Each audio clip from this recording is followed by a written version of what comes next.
আসসালামু আলাইকুম রহমতুল্লাহ। তাহকিক শেখার দশম ক্লাসে আপনাদেরকে স্বাগতম।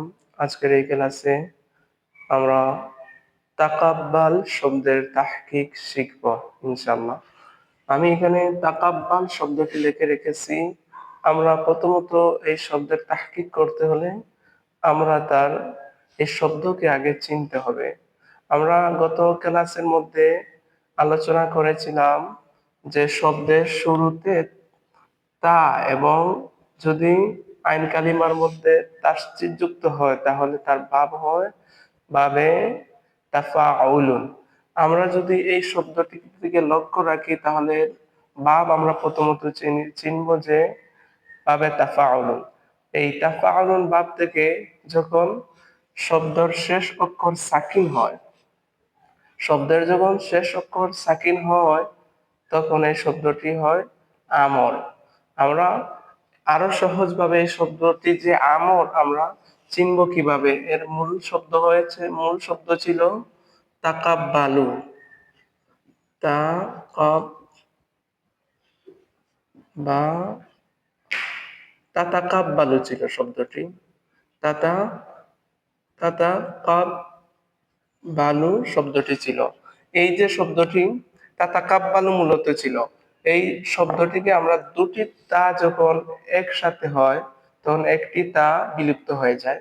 আমরা জানি এই তাতাকাব্বালু শব্দ থেকে যখন আমরা এই আমল গঠিত করব, তাতাকাব্বালু শব্দ থেকে যখন আমল গঠিত করব, আমল গঠিত হয় ফেলে মুজারি থেকে। এই ফেলে মুজারির প্রথমটা হলো শব্দ, এই তাটা হলো ফেলে মুজারি। আমরা যখন আমল গঠন করি তখন ফেলে মুজারিকে বিলুপ্ত করতে হয়, শব্দ থেকে ফেলে মুজারিকে কাটতে হয়। আমরা যদি এই শব্দটি থেকে এই ফেলে মুজারিকে বাদ দেই তারপর থাকবে একটি তা। আর শব্দের শেষ অক্ষরে যদি হরফে ইল্লত না থাকে, জের জবর পেশ থাকলে আমল বানাতে হলে আমরা শব্দের শেষে হরফকে সাকিন করতে হয়। এই লামকে যদি আমরা সাকিন করে ফেলি, লামকে যদি সাকিন করি আর শুরুতে যে ফেলে মুজারির যে তাটা আছে তাকে যদি আমরা বিলুপ্ত করে দিই তাহলে আমর গঠন হয়ে যায়, তাকাব্বাল হয়ে যায়। এই শব্দটা হলো তাকাব্বাল। মূলত তাকাব্বালু শব্দটিকে আমরটা গঠন করা হয়েছে। আশা করি আমরা আমর কিভাবে গঠন করা হয় বুঝতে পারছি। তো আমরা এই শব্দটিকে চিনেছি যে শব্দটি হলো আমর। আমরা তার সিগা বের করব। সিগাটা বের করতে হলে আমরা জানতে হবে এই শব্দটি ওয়াহিদ না তাসনিয়া না জুমা। মূলত শব্দটি হলো তাকাব্বাল, মূলত শব্দটি হলো তাতাকাব্বালু শব্দটিকে যেহেতু আমল গঠিত হয়েছে, তাতাকাব্বালু শব্দটি হলো এক বচন এবং মুজাক্কর। আমরা এই শব্দটি জানছি যে ওয়াহিদ মুজাক্কর। তারপর আমরা এর বাহাস, এই বাহাসটা হলো যে যেহেতু আমর, এই বাহাস পড়ছে এই হাজিরের মধ্যে, অর্থাৎ হাজিরটা হলো তুমি এবং তোমরা, এর অর্থ দাঁড়ায়। তাহলে এই আমরে হাজির মারুফ না মাজহুল? মারুফ হবে, কারণ তাতাকাব্বালু শব্দটি ছিল ফেলে মুজারির মারুফ। তাহলে মারুফ থেকে আমরে মারুফ গঠন করা হয়, মারুফ। তারপর আমরা শব্দের জিন্স, এই শব্দের মাদ্দা বের করব। মাদ্দা বের করতে হলে আমরা জানি যে এই অতিরিক্ত ফেলের মধ্যে অতিরিক্ত চারটি হরফ আসে, আলিফ, তা, সিন, নুন। এই চারটি হরফ অতিরিক্ত আসে। তাহলে আমরা দেখবো এই শব্দের মধ্যে এই চারটি থেকে কোনো একটি হরফ এসেছে কিনা। আমরা যদি দেখি এই শব্দের মধ্যে তা অতিরিক্ত এসেছে, এই যে শব্দের শুরুতে তা এসেছে এটা আমরা বাদ দিয়ে দিয়ে যদি, তাহলে মূল অক্ষর থাকবে তিনটি, কাফ বা লাম। মূল মাদ্দা হলো কাফ বা লাম, কাফ বা লাম। তারপর আমরা এর শব্দের জিন্স বের করব। জিন্স বের করা একেবারে সহজ, যে কাফ বা লাম এই তিনটি শব্দটি সহি এবং একটি হরফ দুইবার আসে নাই, তাহলে তার জিন্স হবে সহি, জিন্স সহি। তারপর আমরা এই শব্দের ভাব বের করব।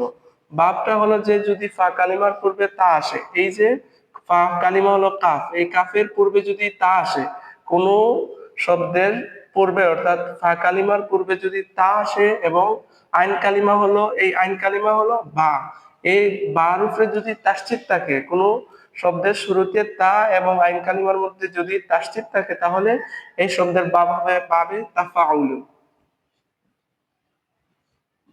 তাফা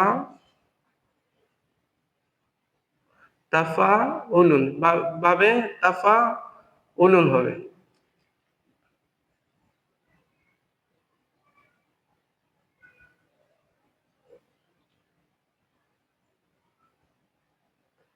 বাবে তাফা উলুন, শব্দটি হবে বাবে তাফা উলুন, বাবে তাফা উলুন। তারপর আমরা এই শব্দের মাস্টার বের করব। মাস্টারটা বের করতে হলে আমরা বাবকে অনুসরণ করবো। বাবের প্রথমত তা, এরপরে ফা কালিমা হলো কাফ, তারপর আইন কালিমা, আইন কালিমা হলো বা, তারপর তারপর লাম, এই লাম, আইন কালিমা পরে লাম, লাম হলো এই লাম, লাম কালিমা হলো লাম। তাহলে শুরুতে যদি আমরা আলিফ এবং লাম যোগ করে ফেলি, তাহলে তার মাস্টার হবে। তারপর আমরা এর অর্থ বের করব। অর্থ বের করতে হলে আমরা দেখতে হবে সিগা এবং বাহাস। সিগার মধ্যে একজন, সিগার মধ্যে এই একজন, অর্থাৎ আমরা হাজির, মারুফ হাজির মানে হাজিরের অর্থ দ্বারা তুমি এবং তোমরা, আর আমর মানে আদেশবাচক শব্দ, এবং মারুফ মানে কর্মবাচক। তাহলে তাকাব্বাল অর্থ হবে আপনি গ্রহণ করুন,